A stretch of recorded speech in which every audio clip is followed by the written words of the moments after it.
Good afternoon. I'm Corky Kessler, and I'm the moderator of a panel that's going to concentrate on the music in film. And I want to turn to the panelists, and these are some of the most talented people in the music industry, and I'm thrilled to have them on. Could you introduce yourself and tell me a little about you? I'm Dustin O'Halloran, and I'm here for TIFF for a film that I did with Hauschka. It's called Lion. And how's it doing? We had a premiere 2 days ago, and it was great. Okay. Yeah, we're really proud of it. And your background? I played in a band, DVX, for many years. We put out records in Europe, and started working on my own music, released some piano records, did some music for Sofia Coppola's Marie Antoinette, and then started working on composition from there, and have been doing composition and film work. My name is Volker Bertelmann. I'm from Germany, and my artist name is Hauschka, and I'm releasing records under that name like since 2002. My roots are maybe more like, well, I was releasing hip-hop records. At the same time I was doing like very abstract electronic music at some point, and now I slowly drifted into piano music, and it was a pleasure to work with Dustin on the score for Lion. So is that your first movie that you actually No, worked I on? have done already 10. Lion is the 11th, and I have another movie here at TIFF that is In Dubious Battle by James Franco, and so that's... that's Congratulations. Yeah, thank you so much. Hi, I'm Lesley Barber, and my film at TIFF is Manchester by the Sea, Kenny Lonergan's film. And I come from a background of a lot of programming, piano and orchestral writing, and gravitated towards film, I guess in the late 90s, early 2000s, and have been working primarily in feature films and television. And hi, I'm George Kallis. I come from Cyprus. I'm here from Los Angeles, and I'm representing the film 93 Days, starring Danny Glover, which premiered 4 days ago, and we had a very nice premiere here at TIFF. And my background is mostly feature films, but I do TV series and commercials as well. So I have to confess, I've only seen one movie during the 4 days that I've been here. But it's an amazing festival. The big difference this festival is that they show 350 odd movies in 10 days, and you can have a distributor attached to most of the movies. Sundance, you can't have a distributor, and shows 106. So I'm coming from the thought that, why do I have to see a lot of these movies? In 2 weeks, I'm going to see some of the bigger movies that are out. So with that being said, so I've been the attorney on many, many movies, and I'll tell you a story that leads me to believe, and we'll throw it out after the quick story, that music has to be considered at the very earliest stage as opposed to post-production.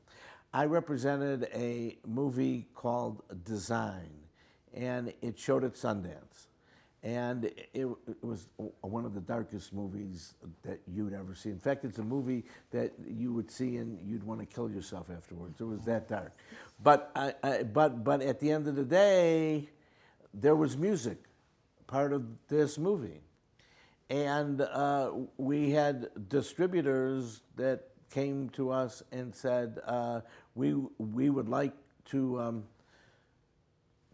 be part of this and distribute this movie. Show us the rights to the music.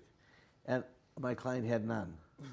Had none. And to make insult to that, the amount we had in the budget to try and negotiate after the fact the rights for the music was so small that at the end of the day, we had to substitute 6 of 12 songs. So it is something that really I've seen a deal fall apart because we didn't properly budget for it. We didn't properly, address it. So, throwing out the question to the panel,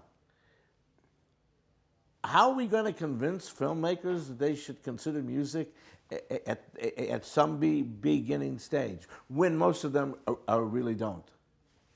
Well, I think any good filmmaker thinks about it. I mean, I think most filmmakers who are thinking about their film in a complete way think about the music before they start to work on it. And those have always been the best films that I've worked on, is when they contact me and they only have a script. And that's when the music is also the best. So I think when a director is coming at it as an afterthought, I think it's just a sign of inexperience. Yeah, but they don't have the money to contract with you usually at that page, at that stage. I mean, these are independent movies, and these are movies that maybe $2 million, $3 million, $4 million, but at the development stage or the screenplay stage, they got a screenplay. And they're out building their team, and they're looking at people to come in. To you, Lesley, how do we talk to you and say, we'd like you to be involved? We have no money to pay you at this point in time. We're raising development money, but how do we... Well, what Dustin was mentioning, I mean, the better filmmakers usually have real passion for music as well, and it's part of their cinematic vision, it's part of their storytelling, and it's the way they can already see that with montages and with really essential moments that they're going to want to take it to a whole other level with the score. So if I have a script sent to me and I love the script, I can usually and I meet the producer and they seem like they're really capable and experienced. I would imagine that they've thought of 2 to 3% of the budget being there for score, and I can start to kind of anticipate the scope of it based on the overall budget. But I do. All right. So I come to you, and I have a screenplay, and I look at it at the beginning, and we're doing a budget, and we really want to know what the true music budget is. But I have a screenplay. That's all I have, and I come to you and I say to you, music is a part of the screenplay. And I'm someone who knows what he is doing. I've been involved in this business, and I send it to you. I'll give you 3% in the budget. I'll give you 4%. I'll give you 5%. But I have no money to pay you now to have me say you're involved in this project. How do we do it? How do we get someone like anyone here to say, I'm part of this? Well, I think if they actually make the movie, then somehow they've gotten the money, and so at that point they're going to have a budget. It at that time. We don't have. Right. Well, at that point, if the movie, you wait and see if the movie gets made. And you can start to have really inspired, deliberate conversations, and you can look at it and say, okay, this is a four-hander. A lot of it is in the interior of rooms. We could maybe work with something smaller here. Maybe I can do some melodies and just. So we can start talking about themes. We can start talking about, do we need ambient music, atmospheric music that I can start to play around with sounds and tones and that sort of thing? Or do you have helicopter shots, and should I help you figure out how you're going to get, $50,000 together for an orchestral session? Can we start talking about the scope of the imagination that's in the script and anticipate what the needs are? Even something as simple as, you've got a person in this film who plays a guitar solo in scene 59. We're going to have to get together with that actor and really talk about how to make that as convincing and as easy and as inevitable as it possibly can. Feel as inevitable as it possibly can. So there's a way. So would you serve as a supervisor? How many of you supervise music? None. All right. So we would, I think, at the beginning, try to hire a music supervisor, right? Possibly. Or we don't. Or can we bypass it? You can bypass it if it's a composer who's got lots of experience and sees himself as a fellow filmmaker, I think. And I think at a certain point we all start to feel sort of like we're additional filmmakers involved in the process. I think the idea of convincing a financier that putting money for music is vital is that is so important because once you finance the score properly, you are basically investing in the composer's time to get a very, very particular sound for your type of movie. And you know, I'm going to use a very, very cliche example, but you know, if you name me one of Steven Spielberg's films, the first thing you probably remember is the musical theme, Jaws, two-note motif, you know, Star Wars. I mean, the music becomes another character of as part of the movie, and that creates memorability, and that memorability adds value to the music, to the movie itself. And therefore, you know, I think it's a very, very important. It's a very important part of you know, the film, you know, financing part. You know, just to accommodate you know, the budget for the music. So what range budgets of films do you usually work in?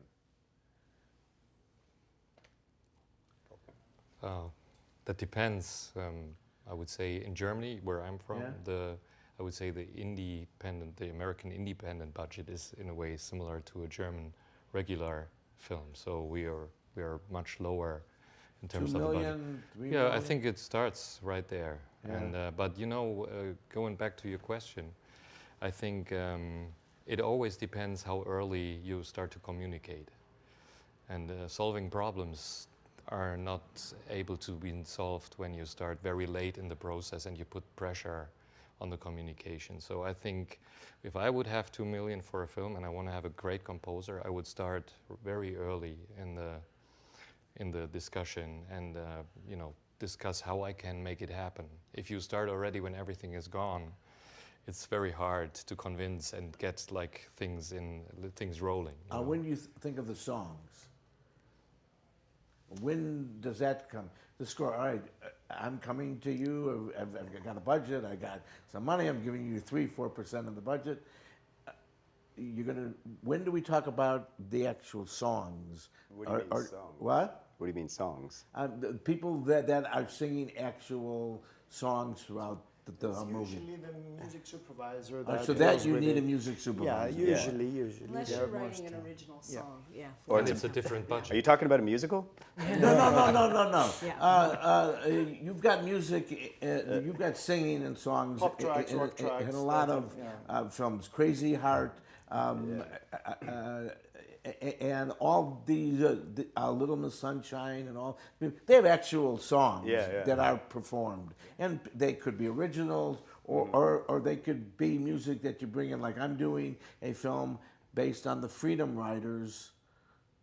Of the marches. These are the Freedom Riders that sat at the cafeteria, and it's just centeristic on the life story of the one white lady that sat on the stool and got beat up when they came in, and that's a period that's rich of songs. So I'm obviously going to try to get the rights to play some of those songs as part of my soundtrack. But there's a score there. There's an undertone of the civil rights and the movement and the stuff. Do I bring you in at the very beginning to say, here's what we're doing? It's when Martin Luther King was marching. It's the Freedom Riders that marched. It's only about this. It's basically centered on this one white lady who's still alive, and we're telling her story. What do you do? I mean, how do you value those things? I mean, with each film you're creating a really specific world, and that's why composers are brought onto projects rather than just use music, because music can tell part of the story, but for that narrative, for that connective, to animate the distance between the audience and the picture, you want to have something that kind of ties the story together and tells the really brings that narrative alive. So I think, with something like that, you might look at the instrumentation, you might look at the recording process, you might look at if you need music that just kind of that warms the scene or cools the scene, and what kind of instrumentation you're looking at and what kind of production you're looking at for that. And you can figure that out from the screenplay. From the screenplay, quite often you can. I don't know what you guys think. Get a lot. I love writing just to the script.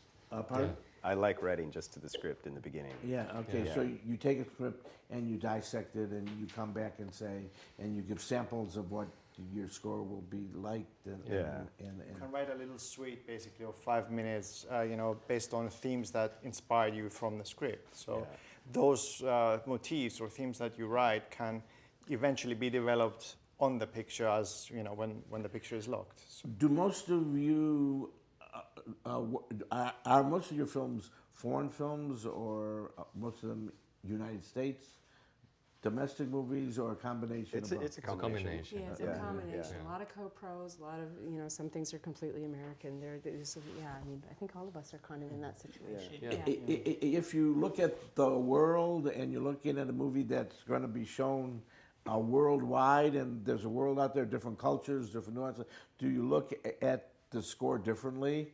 Or it's the same, it really doesn't matter? No, I think especially when you get a script, I mean, in the beginning you just have the story. You don't know if the story will be successful, or if the only thing you know is that the story is very touching, or it's actually resonating with your personality, and then you start, like, as Dustin said, I think it's great when you have just the story and you write a few pieces of music to it. That's, I think, a good start. Why do you think a number of independent filmmakers that have done movies, they're not first-timers, don't necessarily consider music at a beginning stage? I mean, why do you think that happens? I think sometimes they get caught in terms of, like, if they're working on the script and there's drafts, and there's a lot of decisions, and then suddenly they get a green lit and they have to go into, pre-production quite quickly. Is that sometimes, there's discussions with producers and that sort of thing, that they have to be listening as well as telling about the process, and they have to listen a little bit to their collaborators as well, don't you think? But I still stand by that. It's about experience, because Yeah. most first-time filmmakers, they have an idea for their film, they have a vision for it, but they don't really understand how it's going to turn out after they've got, and a lot of times what they end up with is very different from what they first thought it would be, and so they're not ready to put music on it because they don't know really what they have until the end. I think when a filmmaker has done that process a few times, they start to understand where they're going to be, and they're able to control it better, and so that's when they start getting the musicians in and the composers in before, at an earlier process. They have a more complete vision. But in the beginning, I think they're still finding their footing about what it's going to be, the pacing, the mood of the film. So I think it also depends how much interest a director has in music. Sometimes he has already an idea who is doing the score. I know a lot of people that are doing their first film, but they know already with which musician or which kind of music they want to work. And I think that's wonderful. But do we wait till the director comes on board, who could then turn around and change the whole thing, or how does that work? I suppose the director has a very specific vision on how he works or she works with music, and sometimes directors have their own collaborators, their own composers that they like to work with. So in terms of the artistic direction, I suppose the director will make the first option or first call, but obviously a producer or a financier can actually think of the budget before and say, well, Right. This is what we have. We can afford an orchestral score on this, or we can afford a small orchestra or a small band to play on the score, etc. Final thoughts that you want someone to come away with this is what? what's Final thought. Finance the music. Do the music that you believe in, and everything will be fine. Well, final thought? Well, I think it's important to, to not underestimate music in a film, and just be prepared as early as possible. Yeah, I agree, and the music can be approached with the same kind of imagination that every other part of with the originality of every other part of the production. And stepping on what Lesley just said, I had directors that actually were thinking about music as they were writing a script, so that can be also another layer of inspiration there. So that could help as well, developing a story. Well, thank you. I can tell you as a final thought, I can consider music and score at the very earliest stage after I got burned on one of my movies. So I'm a big fan of all of what you said, and congratulations on your films here. Thank you. Thank you so much for having us. Thanks.